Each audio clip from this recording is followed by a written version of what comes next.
Radio Flange Goblin.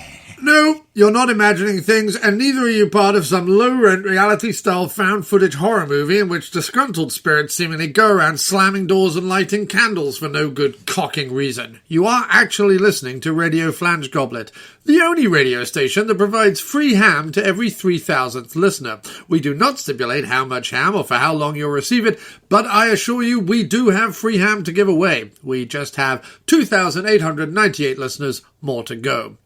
If only the Gerald Pustule Queries the News show would go viral. I mean, just the other day he insinuated that Prince Harry was probably not that fond of toffee crisps, and you can't get much more outrageous and deserving of Twitter's vitriol than that. I mean, good God, what are you all playing at? One show that won't go viral anytime soon, except in a way that makes people sick and wish they were doing anything else but listening to it, it's the After Movie Diner, which this week comes from a tunnel under the Thames River that was used in wartime for smuggling sex badgers into the officer's strategic command centre for wild wartime badger orgies. One such gross bestiality tryst would give Ronald Forbes Adam several strategic ideas for the organising of the Dunkirk perimeter.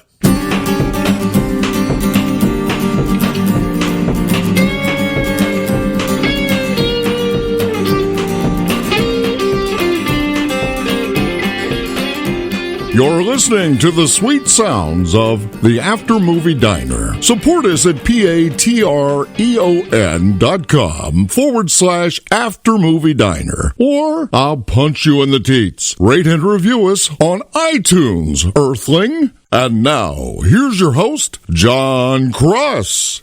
Hello, and welcome to the After Movie Diner, Mark 8. Because, I mean, we must have rebooted this damn show, I don't know how many cock-mothering times. But anyway. It's like a reinvention.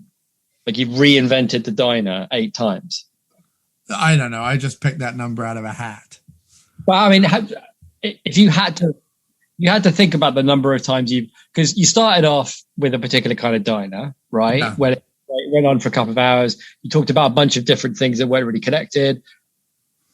It was loose. It was loosey-goosey. And then it was reinvented as a go to the cinema show, right? Yeah. Probably about 50 episodes in. Oh, yeah. Well, yeah. I mean, yeah. Yes, I guess so. Okay. And then reinvented again for the pandemic, I suppose, would have been. Or would you class Booth Talk? No, because Booth Talk's a whole different thing.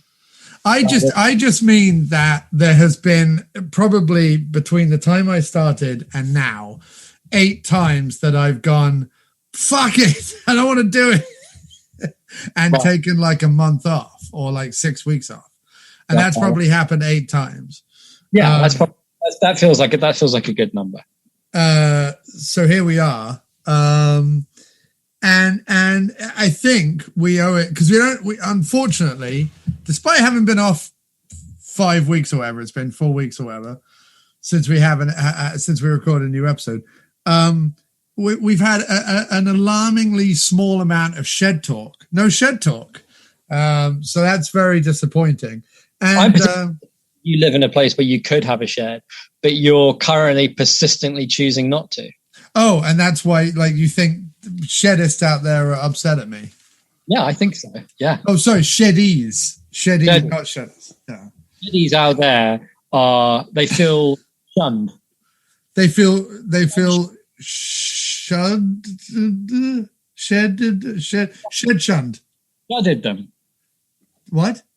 Shuddered them. I've shuddered them. Yes. Shuddered. They feel shed shunned, and so they should. They should feel shed shunned.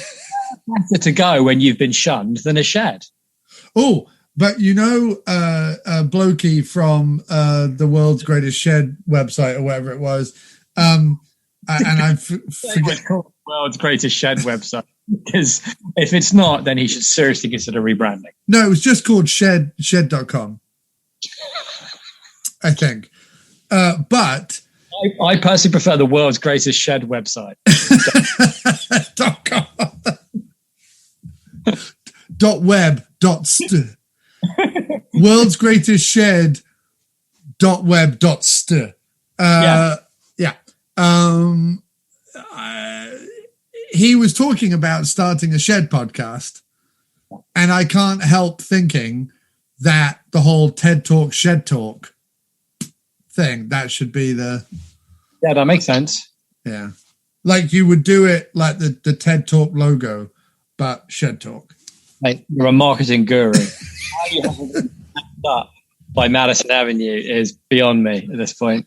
However, if you had a guest on Shed Talk whose name was Ted, yeah, you'd be in trouble then. It would be a Shed TED Talk or a TED Shed Talk. And is it Ted the Head Shed?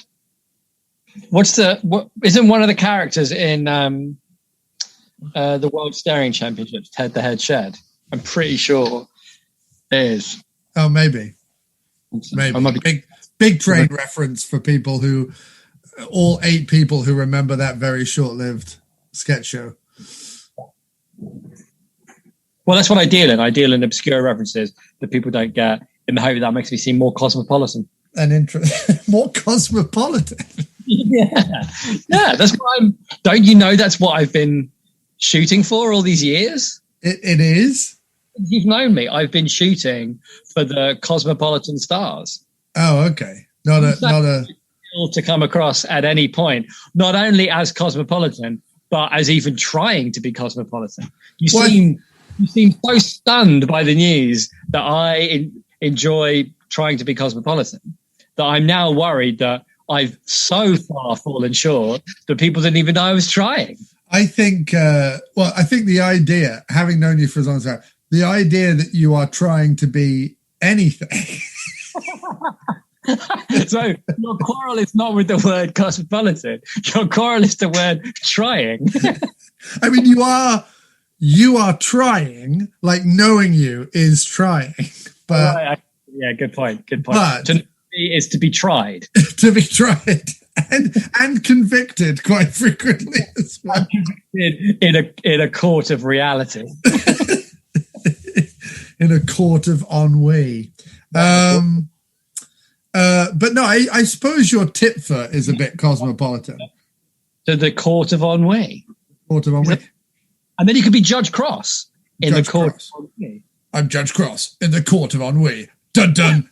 Tonight on court television or whatever they have in America. Yeah. Ennui court. Ennui court. Tonight on court TV. Ennui. Jim Wallace. I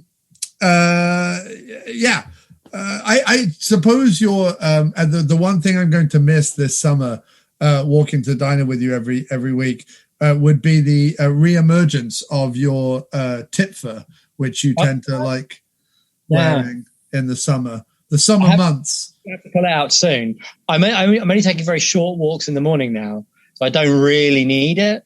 But I missed that too. I missed my hat. Yeah, your hat, Jim's hat, Jim Wallace hat. Oh, Jim Wallace, it's Jim Wallace's hat. Yeah. He's walking to the door now with his old shoulder plate. And if you don't know what I mean, that's company slash the mate. I doesn't get the company, he sounds a little posh. But he scrubs up lovely, he's clearly makes the dosh. Jim Wallace has got a brand new hat. The kids are thinking fucker, they always want like that. Jim Wallace, although we love your hat, the man starts the Monty, he says he wants it back. Speaking of which, wait. The circuitous route which we took to get, I mean, the connections that we've made. You're not even aware. But who wrote and recorded the Jim Wallace's hat song? Dr. Fuzz. And do you know who is our latest Patreon sponsor? Who see that? Yeah, see that. Bless his cotton socks. Bless his fuzzy cotton socks. Indeed. So through our stream of consciousness, some may say inane banter, we have, in a wonderful way, come back around to Dr. Fuzz, who is let's just let's blame Dr. Fuzz or celebrate him for being responsible for the next wave of the diner. Let's just call him responsible, even though he's only partially responsible. But let's claim he's responsible. Say thank you, Dr. Fuzz, for your patronage on Patreon. Patreon.com/aftermoviediner. That's patreon.com/aftermoviediner. If you want to sponsor the show, as Dr. Fuzz has done, it was the thing that maybe kicked me up the backside and thought maybe we should do more episodes. Well, I'm glad that you got the kick up the backside. I mean, I'm always ready. I'm always willing. Yes. You're not always able, but that's fine. No, but that's more of a case of quality. Well, it's more of a case that your limbs never really worked very well. I'm doing really worth it for anybody. I mean, is anybody's ears really interested? So before we get into tonight's movie, we should definitely get something out of the way. So I posted on social media this week that we had good news and bad news, good news and bad news, good news and bad news, because we do. We have good news and bad news. I missed it. What's the good news? I don't know how good the good news is. But you're pretty sure the bad news is bad. Well, the bad news is definitely bad for like 2 people. Okay. So I asked everyone on social media if they wanted the good news first or the bad news first. People being what they are said that they wanted the bad news first. Okay. So the bad news is that there is a 98.6% chance that there will be no Sleazy Spader Springtime this year. Yeah, I'm sorry. That's not completely my fault, right? Because I know I'm not always. I don't want people to think that I put my foot down and said I'm not doing Sleazy Spader Springtime. No. My foot never stays down for very long. In fact, my feet might as well be made of some kind of jelly substance that is easy to disappear, right? So indeed, and I'm going to explain this. Thank you. We were all hordes of Spader fans. Yes, I need to explain it for the hordes of Spader fans, mainly Andy Lunn. So Lunn bought my album, and I wanted to give back to Lunn the gift of sleaze. Yeah, and it's out of my hands. It's out of my greasy. It is. So let me weave a tale of Sleazy Spader Springtime. We were going to do Sleazy Spader Springtime, but neither of us was feeling it. Like neither of us were gung ho. First of all, I had to talk Jim into doing it, which is fine. And I totally understand why, because who really wants to watch, after the last 5 years of doing it, who really wants to watch any more of these bad movies? Because to be fair, most of the films are not very good. And essentially, much like the Eric Idle season, it was one of those things where we, without us having the joy of just being able to relentlessly bash Eric Idle. Which was fun. But you wouldn't do a 5th one. Like, you wouldn't have gone and done a 5th Eric Idle movie. Like, 4 was more than enough. I mean, 4 was like 3 more than enough. Yeah, I'd agree with that, yeah.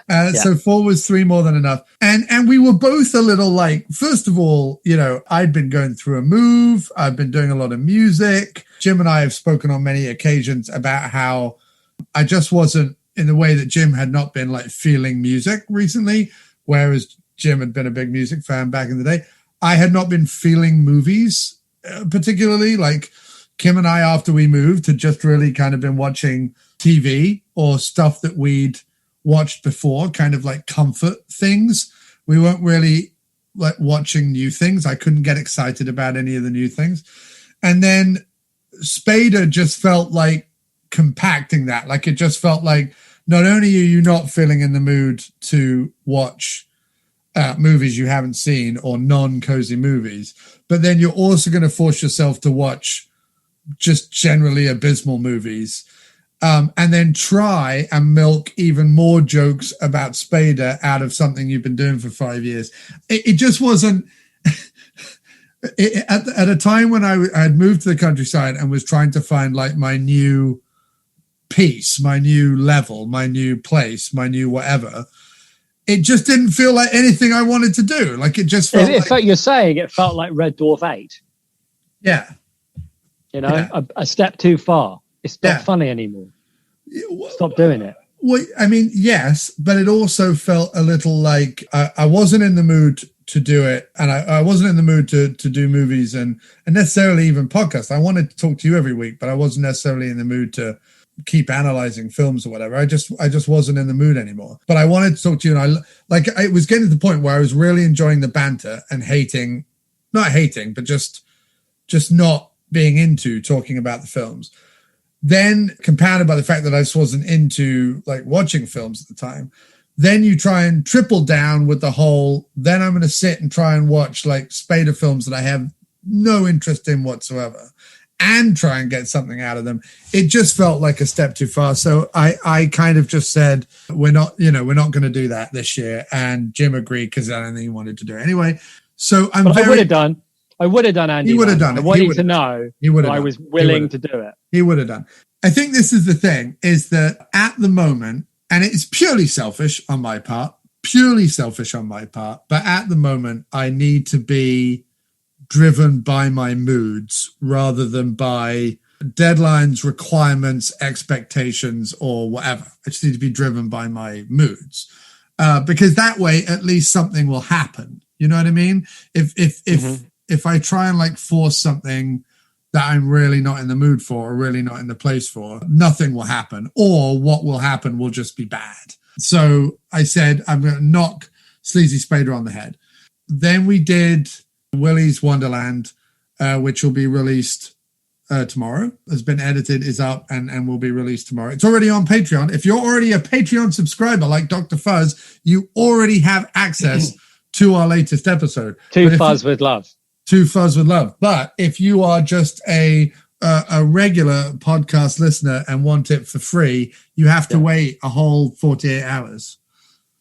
So that's they should. That's what's happening. The freeloading bastards. Go to Patreon, patreon.com/After Movie Diner, and be like Dr. Fuzz and support the show. Yeah, cure yourself of your freeloading tendencies. And then maybe you'll get more episodes. So the bad news is no Sleazy Spader. The good news is, and again, I don't know how good this good news is. The good news is there are more episodes. The show is not going away. The show is still going. There will be more podcasts. So bad news, no Sleazy Spader. Good news, but there are more podcasts. So, you know, if you're someone who's like, but wait, I want to control every aspect of the podcast and demand that they do certain things. Play the hits.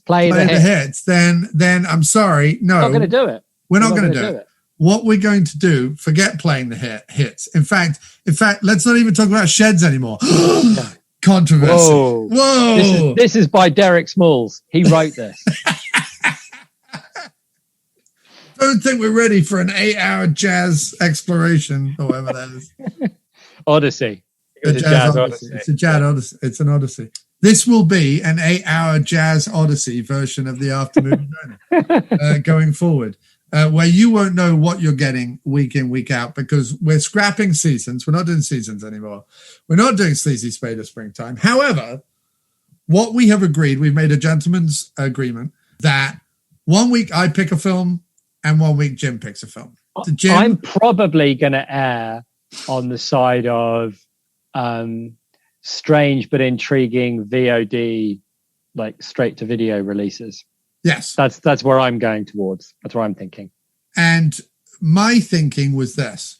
I needed something that I could like go like a light bulb moment. I needed like a bing, that's what I want to do kind of thing. Because I needed to get back into film. I don't know if anyone else is experiencing this as they waltz ungracefully, slobbishly, and something like an errant backyard hippie into their 40s. But as you go into your 40s, things don't matter anymore. You cease to feel joy. I mean, there's any genuine sense of connection to things that make you feel. Yes. Well, there's that. There's quite a lot of that. But also the passion, and let's just say the patience you had for sometimes the things that were involved in your passion. Either wane or dull in you a little much bit. Like us. Much like us. Wane and dull. Or dull and wane. Or dull Wayne. Dull Wayne, which is a rather unsuccessful hip-hop DJ from Lowestoft, I'm dull Wayne. Dull Wayne and the lowest off massive. Mixing the most mediocre of beats. Yeah. But I wanted something that was going to reinvigorate. I always like something that's going to kind of kick my butt and be a bit of a light bulb moment and reinvigorate my whole interest in things. And many things aligned. First of all, Jim and I talked about doing the podcast again, which was awesome. And Jim agreed that I could pick the first one. The second thing that happened was I had been talking with a friend of mine about music and about new music and about how the best thing that I found doing my albums lately, but also being on Twitter and being on Spotify playlists and listening to my Discover Weekly and various other things, is that a lot of people think of new music, right, as the top 40 or whatever, right? So, you know, they think of the dance pop stuff that we get fed all the time. Who thinks of the music as the top 40? Well, no, 1989. Yeah, well, true. Okay, I'm using outdated vernacular to describe wanky, you know, lowest common denominator dance pop bollocks that we tend to see on social media, on on SNL, whatever. Just, you know who I'm talking about, right? You know who I'm talking about. The people who are on the MTV Music Awards or the Grammys or whatever. Top 40 is just a nice, quick vernacular. I mean, even all those things you're saying are out of date. You know what I mean? They're not. They're still the Grammys. That's still a thing. MTV Music Awards. I suppose so. I mean, barely, but yes, I take your point. Dude, the top 40 is still a thing. That's still a thing that exists. Is it? Yes. Okay. This is what you've missed. Listeners, this is what you've missed. These cutting edge dissections. You try to make a point and me interrupting constantly. Yeah. Sorry, having listened to a bunch of new music and really enjoying it, like really liking it and finding some awesome new stuff that will become music that I love for a long time. Coupled with seeing a quote from Stuart Gordon, the now sadly deceased horror director, that someone posted on Facebook, which was about like during times of, you know, crises or oppression, horror flourishes, right?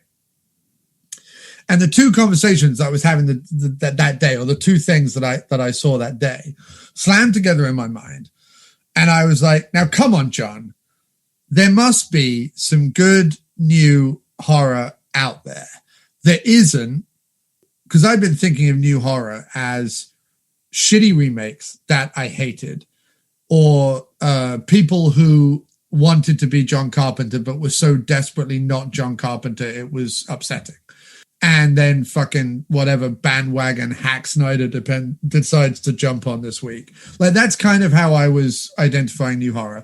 And I was sort of saying that there was like, you know, I no real great new horror. Oh, and the third part of new horror that I would say is all the like fucking Insidious, Conjuring, Annabelle, fucking that whole fucking door slamming, drawers falling out of cabinet fucking collection of bollocks. But I was thinking, much like music, you know, looking around on Spotify and looking around on playlists and kicking around on Twitter and finding new music that way that I really loved. I'm like, there must be a way, you know, the internet is there. There must be a way to find new horror that I could explore and actually really love and really get into. So I took my time and I went through a bunch of lists and a bunch of blogs and a bunch of Twitter feeds and a bunch of other things that were all the best unknown horror of the last 20 years or the top, you know, rarest horror of 2010 through 2020 or whatever. Like, I found all these lists of like groovy horror films. And then I spent a really nice evening watching probably upwards of like 50 trailers on YouTube, any trailer that I could find for horror films and things. And you can normally tell within about, first of all, the one thing I will say is all horror trailers. It doesn't matter what they're for. All horror trailers are edited by exactly the same person. That's the first thing I'll say. But the second thing is that even though they are all the same, in other words, long, slow zoom towards a door, a creaky noise, an ominous rumble. Then there's like a beep, beep, jump scare. Then it cuts to like a B-movie actor you maybe have seen in something once. Then it cut back to rumbling noises. Then there's a quote on the screen. Like all the trailer is exactly the same. Despite that, you do get a sense, if you're me, I guess, you get a sense of what the movie might be like and what the movie actually is versus what the trailer is trying to tell you that it is. Do you know what I mean? Like when you watch a trailer, you can kind of go... No, I know what you mean. You got to read between the lines sometimes. Yeah. There's the editing of the trailer, which is its own gloss, sheen, and bollocks. But then when you just focus on the scenes that it's showing you, you go, oh, that looks like it's well shot. Or, oh, that's an interesting theme. Or, oh, that's a neat concept I hadn't heard of before. Or, okay, that's got some satire in it that I'm interested in. So whatever the criteria were, and there was a ton of criteria, I put together a list of about 25 to 30 new horror films, some of which Jim has already seen. So I'll probably just watch those on my own and kind of report back maybe. And the other ones that I'll keep pitching to him every other week, if I'm still enthused by this idea, will be ones that we cover on the diner. And then every other week, it'll be whatever mad sci-fi or weird VOD stuff that Jim wants.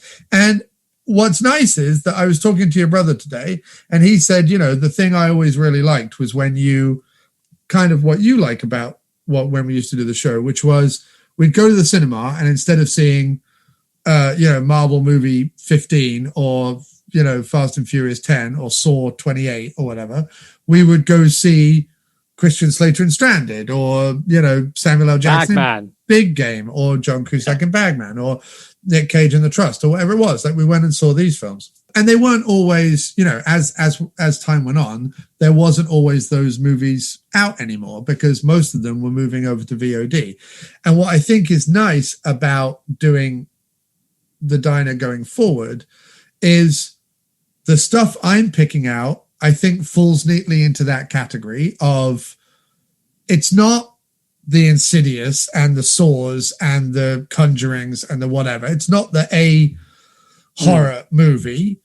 It's the little one that came out on Prime and maybe didn't get a lot of people talking about it, or came out on Netflix and, didn't get a lot of people talking about it, whatever. It's going to be those kind of movies that hopefully, real movie fans and real horror fans respond to. And then similarly, the VOD stuff you pick is probably going to be along the same kind of lines, right? Yeah. By the way, if you have a week where you give me like 4 choices, like I'm envisaging I'll have seen a lot of them because me and Teresa watch a lot of modern horror. Yeah. So like you gave me a list of 4 and I'd seen 2 of them. So if the one we didn't choose, don't watch that one in case next week I've seen all 4 of them. What? You know what I mean? I'm saying I think it was His House, right? Yeah. So I'm saying don't watch His House because the next time it's your go, you might have 4 and I might have seen all 4 of them. Oh, yeah. No, if you haven't seen one, like this time round, it was between 2 movies and we picked one of them. The other one that you haven't seen, I'll put that back in the mix again. Yeah, great. Okay, perfect. But the ones that you've said you've seen, I'll watch. Yeah. And if you come back around and go, well, actually, I feel like watching, like The Void was one of them, right? And you really like that. I really, really, really want to watch The Void. Like when I watch the trailer, I'm like, this is right up my alley. And, based on the fact that, you really enjoyed it, that's good as well. So my feeling was, if in 6 months you're like, actually, I feel like watching The Void again, then we can do it then. Like, it's not a problem. Okay, great. So, yeah, I don't want you to completely discount something because you already watched it like 3 years ago or whatever. We can always do it again if you feel like doing it again. Or I'll just keep trying to find little neat genre things that are off the beaten path because I'd rather do that and feel some love. I feel love for doing this because I get to talk to you, but I want to feel some love for also talking about the films because I was getting a little jaded on the film side of things. Yeah, I do see that. And I also think sometimes forcing the seasons can be painful. You end up watching a couple of things you don't really want to watch. So I'm all on board for it, mate. But it also doesn't mean for people who love us talking about retro movies and things, there was also a documentary I watched, the In the Search of Darkness Part 2 documentary, which is all about 80s horror. And there were like 3 films on there. There was only 3 out of like the 50 films that it covered. But there were 3 films on there that I haven't seen, 2 of which were streaming. And I thought, oh, if we want to do like a, 80s horror we didn't catch at the time kind of episode, we can do that as well. So, yeah, I'm all right with that, mate. Just like we used to do mostly modern stuff, but if there was a good older movie playing at the Roxy then we'd go see it, no problem. Yeah, or Dracula, Francis Ford Coppola's Dracula. We saw that at City Cinemas down in the Village, right? Just on like 11th Street. When Movie Pass was a thing. And then the Quad. Oh man, I missed the Quad. Yeah, the Quad was great. Saw the Abominable Snowman there, right? I think we saw the Abominable Snowman at the Quad. Maybe. I think so.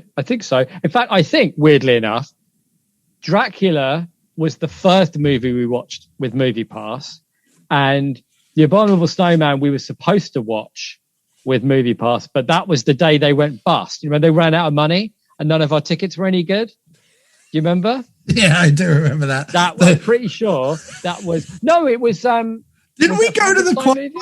Didn't we go to the Quad towards the end of Movie Pass, and they were like, the only film we're accepting Movie Pass for is this like Lithuanian 30-minute. Yeah, I do remember that. About shoes or something.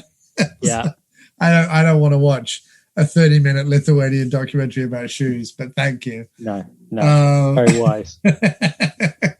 So to that end. The whole rambling introduction of this episode, I picked this week. Well, Jim picked it as well because I offered him a choice. Yeah. No, I picked it. I picked it. 1922. It's a Netflix original film from 2017, starring Thomas Jane, and it is an adaptation of Tut Stephen King novella, and it is directed by Zach Hilditch. And I believe, was it Zach Hilditch's first movie that he directed? Or was it his debut? No, it was not.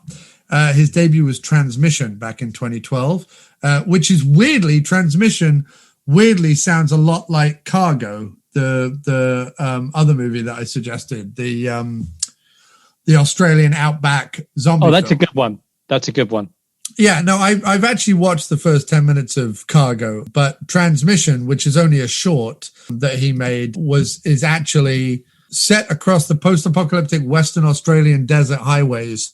Transmission takes the audience on a compelling journey of survival as they follow 10-year-old Tilly and her father, Jim, which sort of was similar to Cargo in the sense that it's a guy, like a guy and his kid, even though the kid in Cargo is a baby. But obviously made years before. And then These Final Hours, which was a full-length movie, which again is sort of a post-apocalyptic movie. And might be, I have to say, they're all very highly rated IMDb. This is These Final Hours is 6.7 and 1922 is 6.3, which for IMDb, for anyone who knows IMDb, those are actually high ratings for straight-to-video movies. Most straight-to-video movies get a 5.2 if they're being generous. Even the ones we've loved, Bagman, The Trust and stuff, have lower ratings on IMDb. But These Final Hours sounds interesting. It's a drama sci-fi thriller. Self-obsessed young man makes his way to the party to end all parties on the last day of Earth, but ends up saving the life of a little girl searching for her father. That sounds like a possible like post-apocalyptic thing. It's probably something that did well on Netflix. I might have seen it because what happens is it's the same thing they did with Mike Flanagan. These Final Hours is on Prime right now, so we could watch it. But it might have been. I'd be surprised because Mike Flanagan, who's the guy that did The Haunting of Hill House, he had like a bunch of films that didn't do that well, but then they did really well on Netflix, and so that's why they gave him Haunting of Hill House to do. In fact, I think they released one of his like unreleased movies that was caught in a kind of a release hell. Like the company that was going to release it folded. And anyway, his stuff is always really great.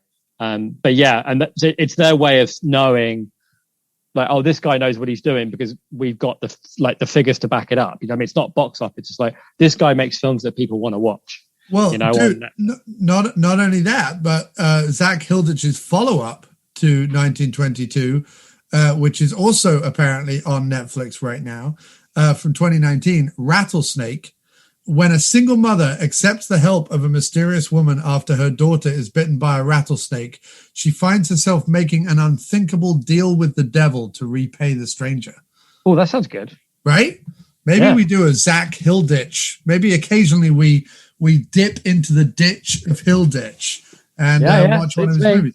But anyway, 1922 from 2017. Did you know, looking this up, Netflix only started making original movies in 2015, and their initial slate of films ran from 2015 to 2018 and included this one. Also, along with stuff like I Just Don't Feel Okay in the World Anymore, whatever that one is with Elijah Wood that wasn't. Yeah. And a bunch of others. All the Pee-wee Funhouse sequel and the Adam Sandler ones and some others. But this was in the first 2 years that Netflix was even making original films. But it was one that Zach Hilditch initially mounted on his own and was bought by Netflix later on. Okay. And it's a very simple story, so it won't take us long to explain. And I won't spoil anything. I'll just tell you what's in the trailer. A father, a son, and a mother living in Nebraska in 1922. The woman's father dies, leaving them 100 more acres of their farm. They have, I think, 80 acres or something, and then he leaves them another 100 acres. She wants to sell that. In fact, she wants to sell out the whole farm and move to Omaha because she doesn't want to live in this corn husk of a town anymore. This bothers the father no end. The father manipulates the son a little bit against his mother/wife, and the father and son end up murdering the wife in order to keep the farm, keep the land, keep everything status quo. And the paranoia and the anxiety and the horror and the repercussions of that then play out throughout the rest of the movie. Is that fair to say? Yeah, I'd say so, yeah. And as I said, it stars Thomas Jane, Molly Parker, and Dylan Schmid as I believe, the young kid, right? Yes. As Wilfred James, Arlette James, and Henry James, respectively. It is set in Hemingford Home in Nebraska, which is a place that Stephen King has put in The Stand and It and Misery, I think, and a bunch of others. He does like mentioning this stuff. It's where Abigail Fremantle, Mother Abigail, is living. Yeah, I remember that. And it's about creeping dread and the sins of the father and it's typical. There's sort of two Stephen Kings, right? There's kind of like Maine Stephen King, and then there's like Nebraska Stephen King. And this kind of plays with all the tropes of Nebraska Stephen King. Okay, well, you will be able to hear our review of 1922 and more inane drivel and banter after these few commercial messages. We do apologize about having to have these, but in order to stay on the Spreaker platform that we use to host our show, we are required to have adverts, so please just take a moment, listen to these, fast forward them if you can. I don't know if you can, but if you can, fast forward them. But please know that the After Movie Diner does not endorse any of the adverts you're about to hear, especially if they are insurance commercials of any kind. Insurance commercials need to stop what they're doing immediately. It has become a plague. It has become a rash. It has become a boil on the arse of humanity. These endless cocking insurance commercials trying to be funny. I want to find whoever thought that insurance companies should be anything other than dull, tweedy men in back rooms stealing all of our money. If whoever thought they should be funny, young, wacky, hip fucking commercials with idiots and fucking emus and talking gecko lizards and weird people in aprons. I have no idea who came up with this crap, but whoever it is, stop it immediately. I hate you. I hate your face. So annoying. Insurance companies are the worst. They're the worst. Stop trying to make them all fun and have a sense of humor. They don't have a sense of humor. They are literally one of the major reasons why the world is the way they are now. So anyway, that enough for me. We just do not endorse any commercials you're about to hear. But anyway, put up with it, and then we'll be back with our review of 1922. And if you enjoy this podcast, please don't forget to support us over at patreon.com/aftermoviediner, patreon.com/aftermoviediner. So I've talked more than long enough. Way more than long enough. So why don't you go ahead, sir, and give us your first pre-spoiler appraisal of 1922, and then we will just go on and potentially spoil it, but who cares? Pre-spoiler or no spoiler appraisal. I liked it. I enjoyed watching it. There was a bunch of things in it that I won't forget. Like images and moments, which we can get into. But they were very, very memorable, and I think some of them I will like really remember. Should people watch it? Out of 10. Out of 10. Out of 10. Unless, if it's not a yes or no answer. I think they should, but I'd say I think it's definitely like a Netflix movie, but it's kind of like a 1 a.m. Netflix movie. You know, it's quite, it's very moody and quite slow, and not a whole bunch happens. And it's not really got a narrative exactly. It's based on a novella, and it does have like a short story kind of a feel to it, in that it's more like a morality play than anything else, in that it's very obvious that what they're going to do is a bad idea and that it's not going to end well, but it's just about watching how things don't end well for them. And there's a sort of there's a supernatural, I don't think we're spoiling too much to say that there is a supernatural hint. Yeah, it's never explicitly to the movie. I'm sure in the Stephen King book, it's not, there isn't any doubt. I'm sure it's absolutely like a supernatural thing. But in the movie, it's definitely like, it could be in his head, you know, right. It could just be all in his head, but right. It is quite an arresting image to be haunted by. And it is like, it's sort of like the whole movie is a lot like its soundtrack. It's got a very kind of unnerving, it's like there's a persistent unnervingness, as it were, about the whole experience. And there's not like peaks and troughs even. And the pace is steady, but it's steady. Like everything is just steadily heading downwards. Like there's an inexorable downward quality to everything. And I like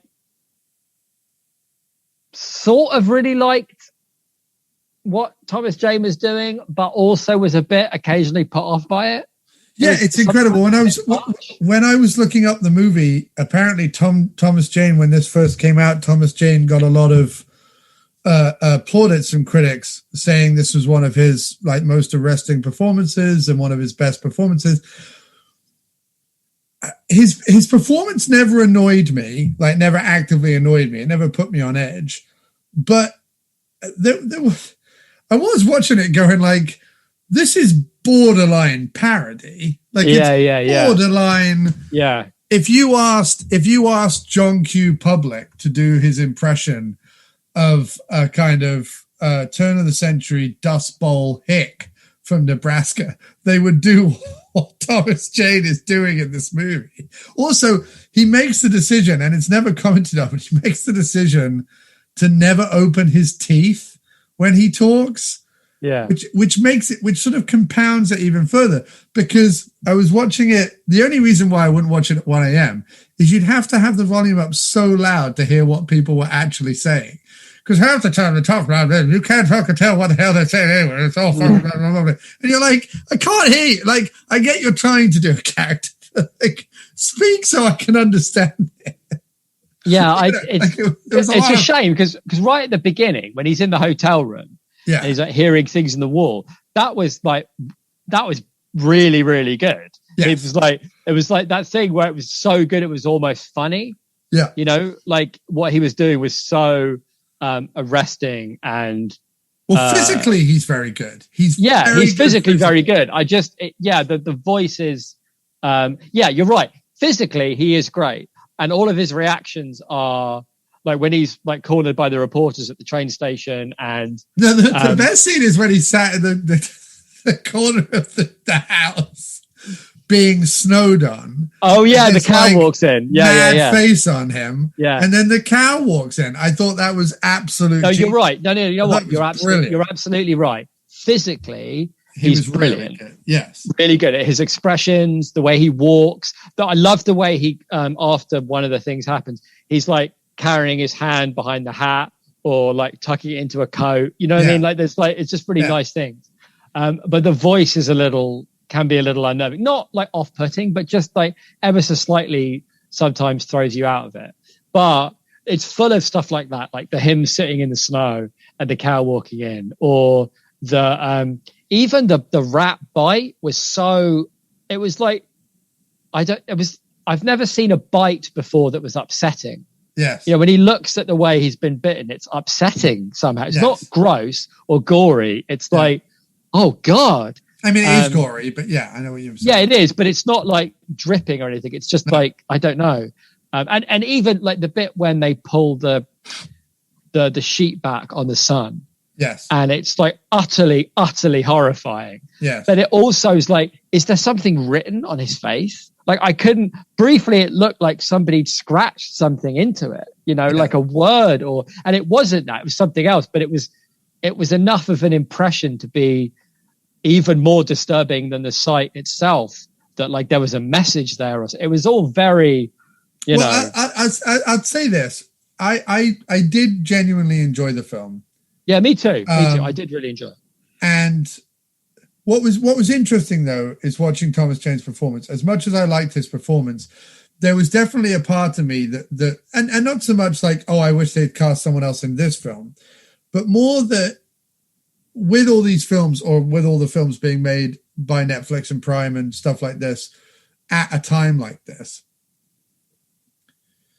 there are those horror stars, those guys who've gone on to be character actors, that it would be wonderful to see just a very simple one-man show or one-woman show like this film was.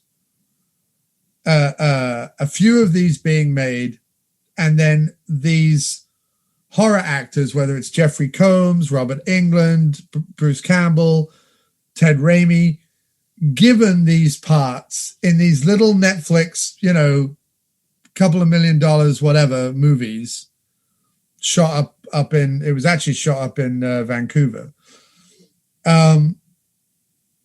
And given them the chance to do what Thomas Jane does in this film, which is this like really nice, nuanced physical performance. And what was I think what's a shame is that even amongst these VOD movies versus the kind of movie that Bruce Campbell would be cast in, or Jeffrey Combs would be cast in, or Robert Englund would be cast in, there's even a gap between these two. Like, people don't think of those horror stars as like character actors worthy of a film like this, in the same way that Thomas Jane, who was amazing in this, isn't necessarily thought of as worthy for like an A-list movie. You know what I mean? As like a ladder. But I couldn't help, when I was watching the movie, go, it'd be really wonderful to have a handful of movies like this that are like single-handers, or even two-handers, or even maybe like play style movies where there's just like 2 or 3 people in them, but give them to like some character actors that you really just want to see do some nuanced work. Do you know what I mean? I do. I think the problem is like the people you're mentioning are all, not to put too fine a point on it, a bit past it. You know what I mean? Like you have to be in your 40s, maybe your 50s to do this role. Right. And I think that Thomas Jane is like, he is a B-list. He's a B movie actor, right? He is like the 2000s Jeffrey Combs or whatever. No, I get that. I'm just saying, he's been in some big horror movies, but hasn't really broken through. He's clearly got a great physical, presence and great physical talent. But I know exactly what you mean, and I think that's the advantage of streaming, is that those things can get made, and then they can stand or fall on their own. Like, there's no way that the Flanagan guy gets movies made after like 2 or 3 movies and then he's dead, because your stuff's not making it to the cinema, and it's not like punchy and like gaudy enough to do well on DVD. But on Netflix, it's like, yeah, that could work. And then he's like, you know, he's a big Netflix star just because people stream his movies for whatever reason, when in that peculiar environment of Netflix, where you have all manner of films to choose from, and for whatever reason, the subject matter of that movie, that it's a little bit different, while at the same time being sort of a bit familiar, is enough to get people involved. And then they really like that stuff. You know, if it's a really good movie, they will be hooked and they'll get involved. And I think 1922 is like that, right? Like, you start it and it is so well put together, even though you know what's happening. Like, I didn't want to stop watching it. You know what I mean? Like, it was definitely probably about 10 minutes too long. You know, something like this could have been really good in like a taut 90 minutes. But it's, like you say, it's got some really, really inventive, nicely shot, nicely played tableaus, almost like nice scenes, like little self-contained like vignettes within this sort of him walking up to the farm in the snow and talking to the guy on the porch. Just the way Jane, because all it does is the camera just follows him. You don't know where he's going or what he's doing. But he walks up to this point and then he kind of composes himself, and then he stands and he's like looking upwards and he starts talking, and you're thinking, I've got no idea who he's talking to. It could be like a church or a gravestone or like a scarecrow. Like, you don't know where his mind is at this point, that he would stand and compose himself that way and look up, you know, and talk to something, and you don't know what is going on. And it's a really cool bit of framing and acting from him, and then it's like who he's talking to, and you know, and what that all means. But it's just a great, anybody else would have been, no, we need to set up where he's walking to, and we need to set up who he's talking to and what the scene is. But they don't do any of that, so you're left at like, how far gone is he at this point? You know, like, what is he talking to? And what's also really interesting is there's actually something in the tone of the film that is represented in the problem that we have with Thomas Jane's performance, as well as the greatness in Thomas Jane's performance.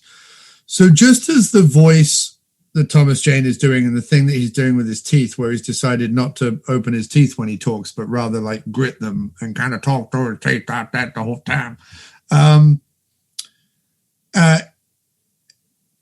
Just as that way of speaking borders on parody, but what he's doing with his body and the rest of his face is like beautifully nuanced. The film feels a little like there are occasions where it could tip into parody at any given time, but decides not to go for like the full, you know, wild and crazy slapstick horror, but instead tries to keep itself, you know, tied to the ground a little bit. But I'm thinking about, you know, the decision that he has to like drag his wife's body like out to the well, and the son faints and him dragging the body and stuff, and then just like throwing it into the well, which seems like a staggeringly bad idea to begin with. Like, just it's tantamount to people, like a bunch of kids showing up in a German village and being like, oh, we should go explore that castle. Like, it's a dumb idea. Like, it's a stupid horror movie idea, right?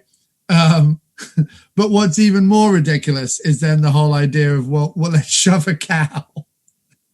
Let's shove a cow to the top of the well and then have the cow fall in the well, because that will somehow cover up the body. And I loved how they did that. Like, I loved how you just saw the cow and then the wood gave way and the cow like fell down. I thought that was hilarious, but it wasn't. It was both not played for laughs, but I also felt like there was a little, like the director was behind the camera sniggering a little bit. Like, being like, there was a few things that were clearly meant to be, like his whole expression and how he conducts himself in the hotel room at the beginning is clearly supposed to be a bit funny. It's played a little bit for laughs. Likewise, when he So as his paranoia, once his son leaves and his paranoia starts to rise on his own when he's in the house by himself, and he sees his wife dress on the mannequin. Oh, by the way, could we just talk about how the way they chose the mannequin thing, how it's got like some kind of little maker's stamp on it or something, but the way the stamp is secured to the top of the thing makes it look, it's got like two little eyes, like it's a Tim Burton shrunken head or something. And really? It's so well done. Where you look at it and it looks like it's got these tiny little eyes on the, where the head. I didn't notice that. If you go back and you see it, it's like, again, it's kind of funny. And he's kind of looking at the mannequin and he's like two little eyes. It's just, anyway, it's very cool. It was a small detail, but it was definitely deliberate because there's no, otherwise it would just been wooden. So they had the little brass plaque. It's like a little brass plaque with the two nails in it where it lands. It looks like these little eyes. It's very cool. Yeah, I think that, the ones like that I've seen, those old fashioned headless, armless, like they're dressmaker mannequins actually. To hang clothes on while you're fixing clothes. They do have those, but yeah, it's cool how it looks. But the way that he did that, then he took it to the basement, then he threw a cloth over it. That whole sequence, you can imagine that being played more for like a manic slapstick in like an 80s horror. Like if that was in an 80s horror or a 90s horror, it would be more like plinkety plink, plink, plinkety plink, and he would like grab it and there'd be like some slapstick as he kind of wrestled it into the basement. And then, he'd gurn or make a like face and then he'd throw the blanket over it or whatever. If it was a Bruce Campbell in his prime or Jeffrey Combs in his prime, like it might be more like that. And I'm not averse to that level of slapstick, but I think the way Thomas Jane did it and the way the director filmed it, you got that from it. Like you got the like, I'm looking at the red dress. It's freaking me out. I'm going to take it to the basement. I'm going to put a blanket over it. Like you got all that from it, but it was done in the more kind of naturalistic, because, not so much in an apartment, but like when I was going to those houses in upstate New York or in Connecticut or whatever, that were like off the beaten path and out in the woods a bit and a little bit creaky, and it's not a space you're used to or whatever, you do get a bit wigged out occasionally. Like, and it's not because there's really something there or because you're like, I don't know, a coward or whatever. It's just occasionally there is something in the atmosphere where you're like, don't want to be in this room anymore. And I don't like how dark it is in the rest of the house. Like it just bothers you. And I can't explain it. It just, your imagination gets like that. It doesn't mean that you go like full tilt, slapstick, gurney, crazy, but you do kind of, the hair goes up, the shoulders go up, you get a bit spooked. And I think he did that really, really well. And that whole sequence was another sequence that I really, really liked. I also thought the ghost of his wife telling him the horror that befell his son and his son's girlfriend. I really liked that whole random Bonnie and Clyde sequence. Like I really liked that. I thought that was really nice. Like it was a nice little genre piece. Like it was like a film within a film. Yeah. But it ended with a gut punch without having to show you the gut punch. Like you get what happened, but it's not gratuitous. And I really liked the way that was done. I thought it was very delicate and subtle and well done. And to use that at that moment to throw proper doubt for the first time on the maybe this isn't all in his head, because the line is, she told me things only a dead woman would know.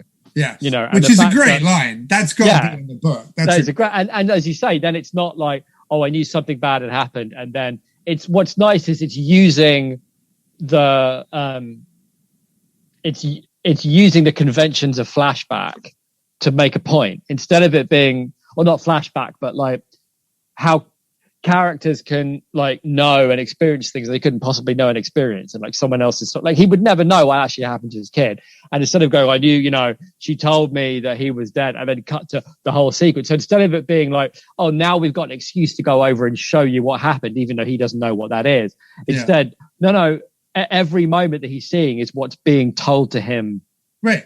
And it could just be her, you know, there's a period after you see that where it could just be her fucking with him. Like it could be her ghost fucking with him and filling his head full of, you know, a horror story about his son. Yeah. And then later you see the newspaper and then you think, okay, so did he already kind of know? Right. Is he, you know, like, so again, the doubt comes back. But in that moment, it is really powerful to have that, the rule of the someone else's story who's important in the movie being experienced by another character, even though they can't possibly know every detail of what happened, right? Right.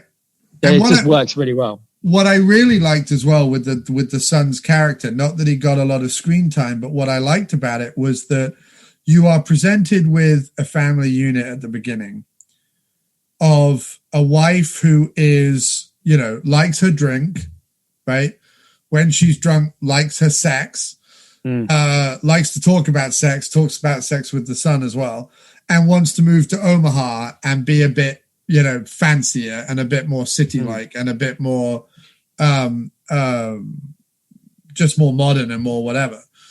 Coupled with Thomas Jane, who's like, you know, born on a farm, raised on a farm, will die on a farm. You know what I mean? Farming's what I know. Farming's all that I'm good for, kind of thing. And what's really nice is the son, you believe the son when he goes with the father, because the son, you know, it says in the preamble that the son has been like working the farm with the father and has learnt this, and this is part of what he does, and da-da-da-da-da. And you see them on the tractor together, and you know, whatever it is. And so you buy that the son would like that and want to do that.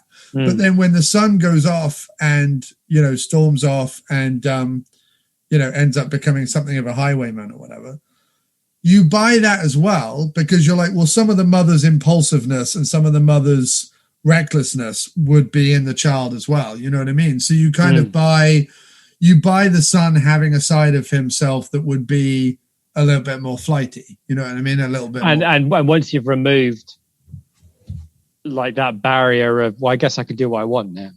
Right. I'm already damned, so I might as well use that to my advantage. Yeah, and I really liked that as well. I really liked the concept of, you know, God and the devil that was brought up in this film versus the sort of not the religiosity of it, but almost like the moralizing of it, the very basic moralizing, you know, well, if God rewards good deeds, maybe the devil rewards bad ones. Like, I really like that concept. Yeah, and I also like the opposite of that from the kid, right? The kid saying, you know, murderers hope there's no God, because then there'll be no hell. You know, like he's more comfortable with the idea of, well, I hope this all means nothing. No, I hope I'm only torturing myself, because otherwise there's a lot worse to come. Right. Which then is like, so it's not even that. So he's not being tortured by the notion of God is angry with me or I've wronged God. Like, it's only on himself. He's the one that's torturing himself for what he did. You know, he owns it completely, which is again quite cool. And like you say, there's an interesting ideas about, if you believe that, well, what does that mean? You know, if you believed in God, after you murder somebody, you'd probably start hoping pretty vehemently, I hope there isn't a God. I mean, I hope nobody saw me do that, because that's not going to go down well, is it? Well, also because there's also that thing that he knows, you know, one of the reasons why the son goes through with it is he's aware that his mother is not the best of people either. Like, which is also nice too. I like that she wasn't a saint or whatever. I like that she didn't deserve to get like her throat cut, but you could see how the husband felt driven to it, mostly by the notion of that he would lose the son, right? Like, that's the real tragedy, right? Is that he did everything for his kid, right? Oh yeah, I didn't bring that up. Yeah, she offers the mother offers Thomas Jane at a certain point, like, you know, okay, I'll give you some of the money and you can keep your bit of the farm, but I'm taking the kid and I'm selling the 100 acres my dad left me. He says, no, she says, I'm going to sell the farm and you can have a divorce. We both know that's what you want. And then there's a pause. And then he says, and what about the boy? Yeah. And that's what he'll come with me. And that's the point, is that that's what he can't do. And that's why I guess he pulls the kid into his plan, because if he just does it, then on his own, right? Because he could do that. And I can't work out if he's doing, like, he drags the son into the plot, and it's partly, I guess, practical, because he talks about that notion of being alone on the farm and that no one cares what you do, like with your woman on a farm, right? That it's your own little world, right? Yeah. That the only people that care about what happened to people who stand to lose financially from the deal. Nobody from her family or friends or anything comes looking for it. So the reason to draw the son into it is because the only way he doesn't lose the kid is if the kid's a part of it, I guess. Yeah. Right? Yeah. Yeah. And what I think what I'm really enjoying talking about the film is that I think, like you, when I watched it, I was like, oh, that was nice. Like, it was well done, well made. It was nice. It was slow. It was moody. You know, it was fine. But actually, the more you talk about it, you know, the more you explore the themes in it, and the more that you think about, you know, the little sequences in it that kind of tickled you. You know, him running out to try and start the car in the middle of a snowstorm. Oh yeah, that was super cool. And losing his hat and, you know, his hand all in pain and everything. But any of those little sequences, when you start talking about it, you realize whether consciously or not, or whether just in good writing, you know, there's a lot to explore there. Like, whether the director consciously put a lot to explore there, or whether it's just, like I say, in the good writing. It becomes a better movie in the telling of it and in the talking about it. I agree. And I like too that it avoided, and I don't know whether the book's the same, but it avoided a lot of the obvious metaphors, which I liked, in that I was expecting, like, the crops to go bad. You know, that's what would happen, is that the crops would be poisoned and he would lose all his money because, like, the crops were all fucked. And it was never that. You know, it was, he was only brought low by himself. Right. You know what I mean? And the kid, right? But they brought themselves low. It wasn't like God didn't punish them by ruining the corn or getting the sheriff to look in the well properly, or, you know what I mean? It was just, they only damned themselves. At no point does an external force like cause their problems, you know? Right. They're the ones that, even his hand, right? It's like, it's not a snowstorm when you get bit. You know, if you got in a van right then and drove to the town and got someone to look at it, you'd be fine.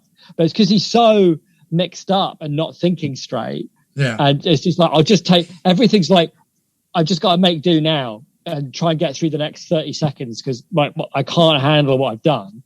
So he just does enough. And then by the time he realizes he's fucked, then he's in the middle of a snowstorm and he can't do anything about it. But, which again is interesting.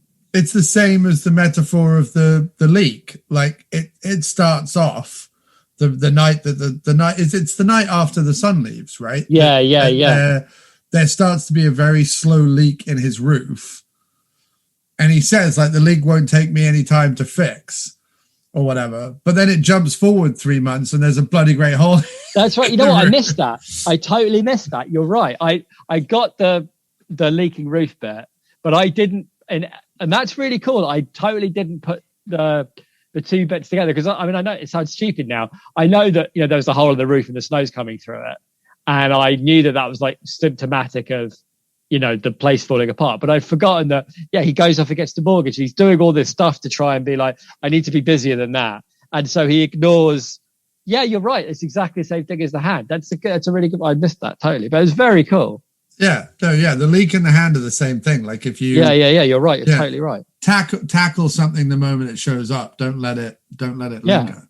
But that's the thing, right? Is that what they've done throws them off. And I suppose the point of it is that they feel trapped, right? Like rats. I assume that's kind of at least a little bit of the metaphor. But they're trapped into feeling like they have no other choice. King has used rats before to kind of convey,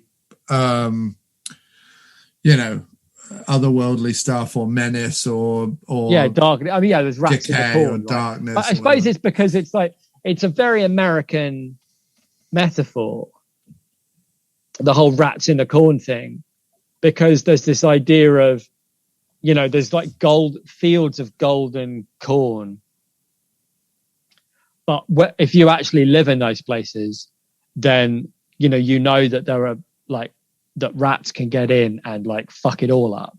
And they're just animals, right? They're a part of nature, and there's maybe not much you can do to stop them, but they're there and they scurrying around in the darkness of the shadows around these like fields of corn, ready to, if you don't keep your eye on them, like destroy. Well, didn't one rat also like gnaw on the udder of the cow? Oh, that was so unpleasant. So gross. That was so. I mean, it's really effective in that it's probably something that happens, and it's just one of those things. It's like the same thing with the sun and when they like show the sun. It's like, I bet that's what it looks like, and it's just like I've never seen it before, but I bet that's what it looks like, and it's. Yeah. It's like rats look like, what's interesting is rats look like something. Like I'm not squicked out by rats like I am some things, but the things they do are so poisonous and destructive and well, you didn't watch, have you watched of Unknown Origin, the Peter Weller versus Giant Rat movie? No. So what I kept thinking throughout the whole movie, this will mean more to John, your brother, than it'll mean to you. But in Of Unknown Origin, Peter Weller is in a New York brownstone that's really in Toronto somewhere, but in a New York brownstone fighting a giant rat, which literally looks like a dwarf in a rat costume. Like it's huge. It's like a rodent of unusual size from Princess Bride. Yeah. But he's fighting a rat in a New York brownstone. So he does all this research. Like he goes to the library and like finds out, or you see him like looking up rats and reading books about rats and looking up rats on the computer and thing. And then he's at this like very well-to-do dinner party.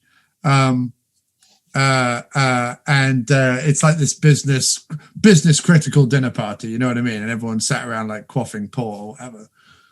And out of nowhere, Peter Weller in his amazing drawl reels off this long, amazing monologue all about the destructive nature of rats. And it's just, it's literally like a Shakespearean soliloquy, but it's all about like these encyclopedic facts about rats and the things that they can destroy and the things that they can eat through and the power that their jaws have and the strength of their teeth and this whole thing. And it's all done with like Peter Weller's like drawl thing.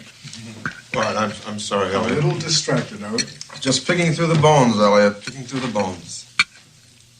Enjoying your stay in New York? Oh, I'm always happy to be here. You did really good work with the pyramid people on that grain deal.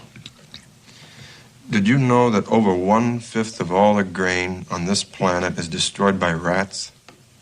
And that's more than drought, flood, or even insects destroys. Did you know that? No, I didn't. That's over 5 billion pounds of food alone in this country. Now, can you imagine how many mouths that would feed? Not to mention the possible fiscal loss it must mean to a company like this. No, I can't. Yes, it's extraordinary. In the 14th century, the rat carried the bubonic plague flea that killed 1 out of every 3 people from India to Iceland. Yeah, it's true. Can you believe that? The most horrible catastrophe in history. Over 1/3 the entire population of the civilized world destroyed by rats. Not bombs, not guns, but rats. You take your average rat, it can wriggle through a hole no bigger than a quarter, swim half a mile and tread water for 3 days. They can eat through lead and concrete with these teeth that are like chisels that exert an unbelievable 24,000 pounds per square inch per tooth. Really? Yeah. They can survive being flushed down a toilet and enter a building by the same route. They can fall 5 stories down to the ground, run off unharmed. And 2 rats, mind you, 2. Just 2 give you 20 million rats in less than 3 years. And they say now there's many rats on this planet now as people. And it's just amazing. And I kept thinking of that scene while I was watching. I can see where you would. I guess the point of the rats is that their function in nature is to dispose of decay, right? To dispose of dead things. And like that's what they do, right? They thrive in disease and decay and death. Like they're a necessary part of nature that, yes, they're destructive, but they're about dealing with the bits of nature that need to be broken down that nobody else wants to touch, right? Which is death. Yeah, they're like the flies or the cockroaches. Right. Of the mammal. I suppose what's thing. happening in the whole movie is the reason they're eating the cow and biting him and all the rest of it and like scurrying around the house is they're basically saying, listen, mate, this is all dead. You just don't know it yet. You know what I mean? You just don't know it yet. You're dead. The cow's dead. What you did instantly, and you knew, like, what's the thing is, like, they both knew it. Like, in their hearts, they knew it was the wrong thing, that they were going to pay for it. Like, they're too steeped in religion not to know, like, that this was not going to end well. But they did it anyway because they felt backed into a corner. They felt trapped. They felt, was there anything they could do? So when the rats, everything the rats do, including to the cow, is just saying, look, we're just getting started. Like, I can't help it if you're, it's like when workers come in and start, well, I can't help you're running late, mate. We've got work to do, Yeah. Like, they're basically tapping their little rat watches, Yeah. saying to him, we're on the clock here, mate. This is all dead. You've killed all this. So we're going to get started. All right. We're going to get a jump start on all this decay that you've created with your, with your greed and lack of imagination, essentially. Yeah, right? it was just he's damned by a lack of imagination, if nothing else. Yeah, and by the most ridiculously shoddy murder plot ever. Yeah. Although I have to say, like, it was really, really, really well done. Like the killing of the wife. Like, it was agony. It was real agony, like, because the boy throws a burlap sack over her face. She wakes up, and she wakes up in a drunken but panicked, situation. And then he's like frantically trying to stab her, but is just kind of nicking her and scratching her, and, blood's going everywhere. And then eventually he like cuts her throat, but he does it in a really like messy, crappy way. And it was one of those things where I'm like, I've never seen a death scene quite like that. You know what I mean? And yeah, what's cool is it was very well done. It goes according to plan in the sense that he's clearly put the burlap sack over her face, because they've both gone, I don't want her to look at me. I can't look at her face while I'm doing it. The same way you can imagine if they slaughter a cow. It's like, I don't want to look at the cow or the sheep or the pig or whatever. I just want to like not look at it and cut its throat. And that's it. And that's what they're trying to do. And that works in that the horror of it, like you say, but it is really troubling. But none of it's got to do with like easy, cheap, like her looking at him or like them like catching their eye or whatever. Like, it's all, you don't see her face at all while it's happening, but it's still deeply troubling and disturbing and awful. Yeah, of course. It makes no difference that they can't see her face. None at all. That was another great line, which was the one thing they never tell you about murder is it's work. Yeah. That was good. Yeah, you're right. That was a really good one. That was a very Stephen King line, a very good one. But yeah, you're right. It's definitely a movie where the more you think about it, the better it is. And I could watch it again and probably be a little less put off by Thomas Jane's accent, knowing that's what was going to happen, and enjoying more the physicality, which again, you're right. I didn't notice. I noticed in bits while it was happening and enjoyed it, but only talking with you afterwards, I realized it was actually a consistently thoughtful, physical performance all the way through. Yeah. Yeah, it really was. It really was. And so wait, but before we wrap up, because we're going to be wrapping up very shortly. Yes. I just wanted to ask. So, given this is your first foray back into modern horror, yes. What are your thoughts, mate?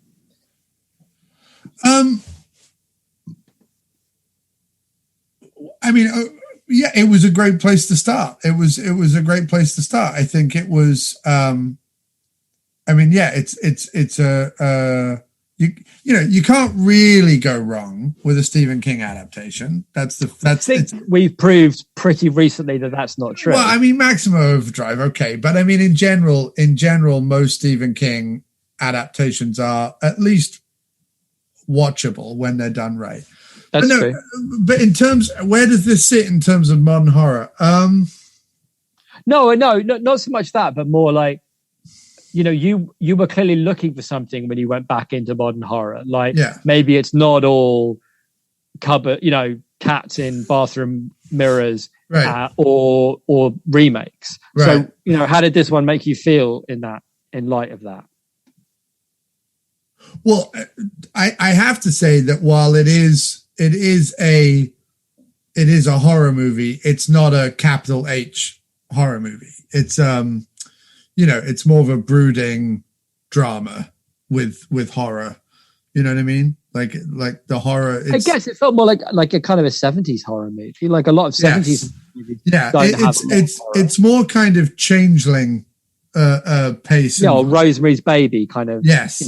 But it what was nice was this is exactly what I'm looking for. What I'm looking for is something that is, a nudge beneath the radar. Like, it's not completely off the radar because it's fucking Netflix, right? So it's not completely off the radar, but it's a nudge beneath the radar with a strong central performance, with someone who clearly understood the text and did, strong and subtle work with it, which I fully appreciate.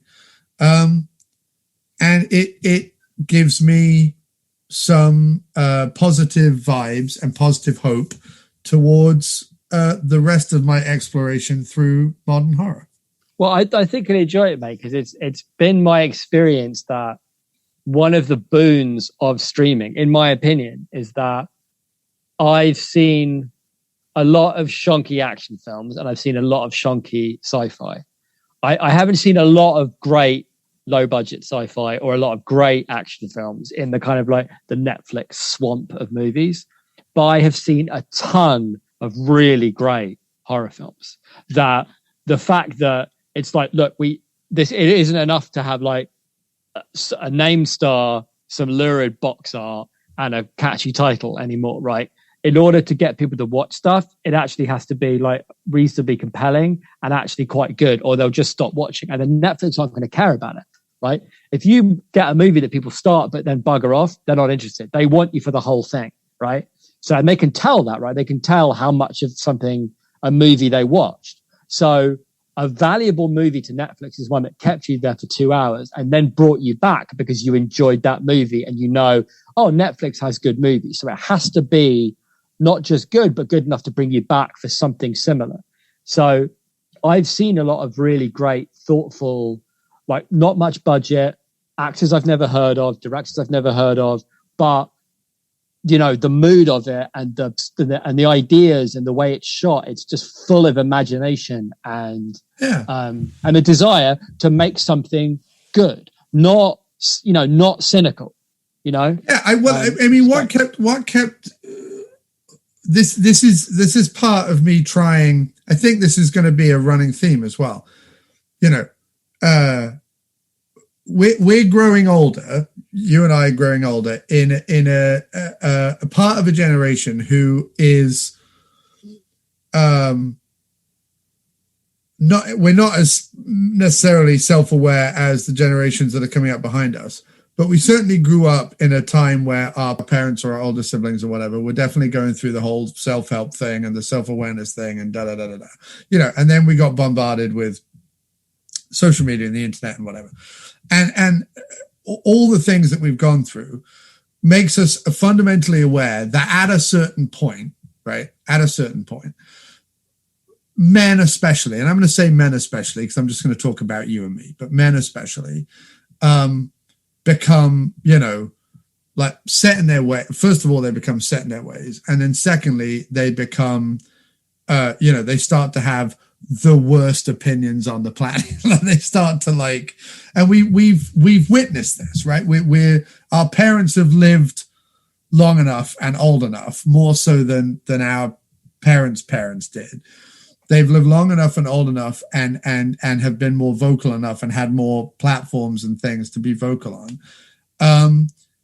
That we are aware that at a certain point, a man especially gets to a certain age and becomes, like I say, set in his ways and starts to have horrendous fucking opinions about things.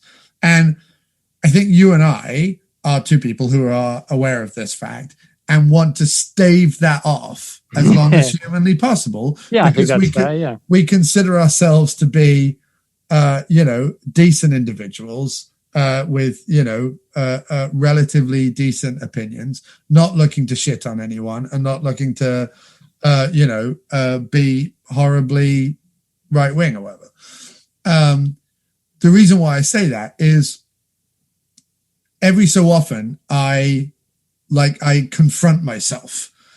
And when I have an opinion like all modern horror is, remakes and bullshit, I stand in front of myself, metaphorically speaking, and I go, listen, if you were 40 in 1983, right, and the John Carpenters and Stuart Gordons and all the rest of the world were coming out, and you had this opinion then, look at everything you would have missed out on. Look at everything you would have not embraced because, well, it wasn't the same as back in my day and blah, right? If you had that opinion, look at all those things you would have missed from the 80s, the things that we hold dear, the things if the moment people started remaking them, it felt like, no, that's mine. Like I was holding on to treasure and people were trying to steal the treasure from me and being like, no, that's mine. We got fiercely protective of it. And not that I'm going to stop hating on remakes because most of them are awful, but that I do try and give myself a talking to occasionally and go, look, there's bound to be good stuff out there. You're not working hard enough to find it. Go fucking find it and explore it. And to that end, 1922 was a great place to start. It didn't disappoint. It's not like it blew my skirt up or anything, but it was, a really strong start. We had a really great conversation about it. We saved this episode out of, a technical abyss that we had fallen into in the first 10 minutes of trying to chat, which really makes me happy. My mood has turned around and it's been a really great first episode back. So to all of that, I think, this is a worthwhile endeavor and long may it continue. So that's, I've ended the podcast in a philosophical and positive forward momentum, which I think is... Well, long may it continue, Matt. I shall look forward to next week. I will try and choose something that will hopefully spark the same level of happy discussion. Yeah, don't go out of your way. Just like I say, find 2 or 3 VOD things that you've been kind of hemming and hawing about, and we'll try one of them. And as long as I remain open-minded, and as long as we can have a nice, cool discussion about it, and then it's fine, then it's great. And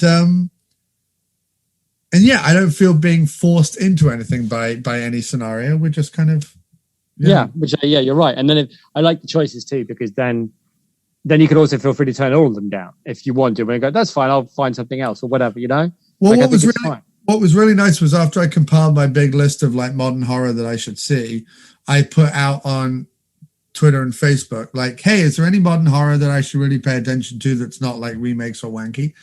And a lot of the suggestions I got from people were ones that were already on my list. So that also makes me feel good because I'm like, oh, okay, some people I trust kind of liked it too. So, and I was really happy when I said The Void, which is one that I'm super excited to watch.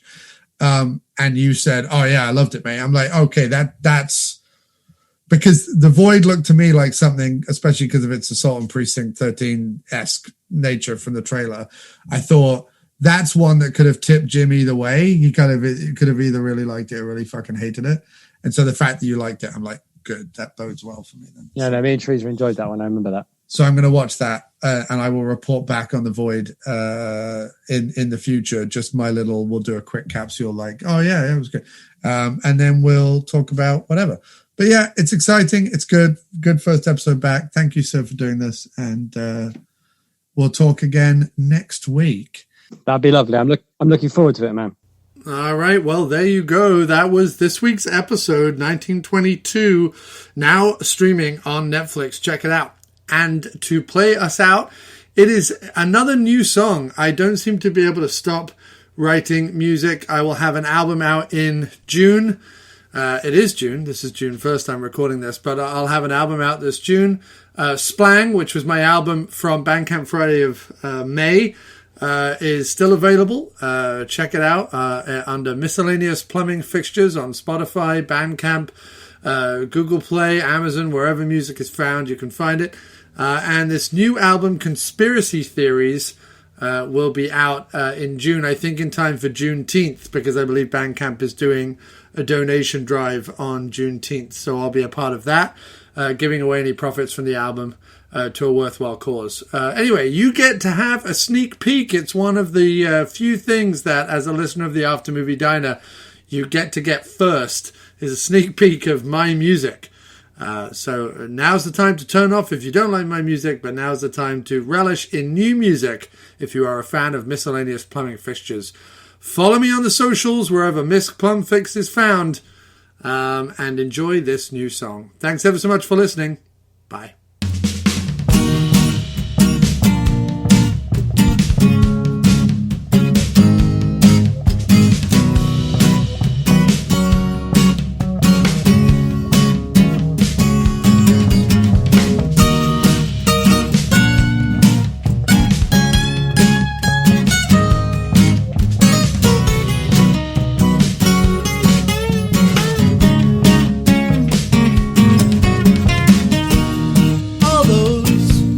Precious fortunes, all that burns down in the cold, all that shines up in the air tonight. She is all of that and more. All the reading you might have done,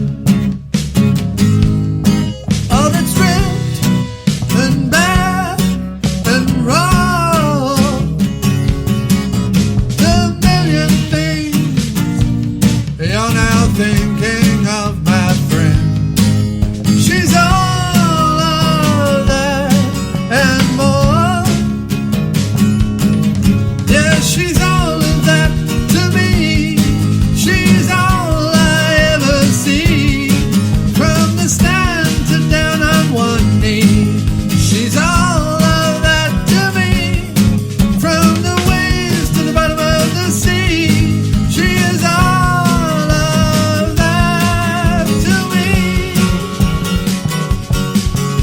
she's all of that.